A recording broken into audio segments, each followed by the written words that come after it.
But yeah, so you get the gist. So yeah, just saying all that to say. I said it.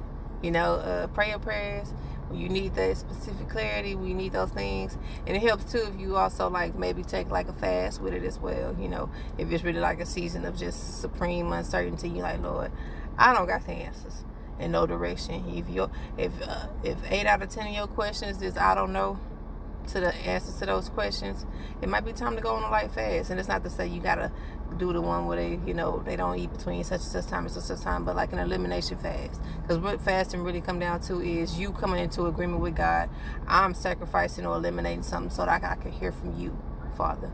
You know what I'm saying? So you're like, okay, well, if you love dessert like I love dessert, I'm like, all right, I'm not gonna eat no donuts or no ice cream or nothing that I really just love that's a treat for the next 2 weeks, so I can really hear from my Father, because that's what I know is my thing. You know what I'm saying? Or, like social media. Like, you know what? I've been really binge watching lately, and I feel like my judgment is clouded or whatever the case may be.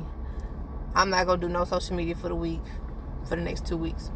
And it's just you coming into agreement and also praying on those days, morning and evening, or when you wake and when you go to bed or throughout the day, however, as many times you want to communicate with God, but especially just setting aside those times like, Lord, in this moment when I'm longing to scroll or to eat this thing or to do this thing, I'm choosing to let me sit and be still with you, or talk to him, be in conversation and dialogue with him, and then be still with him, and then watch what type of clarities you start to get.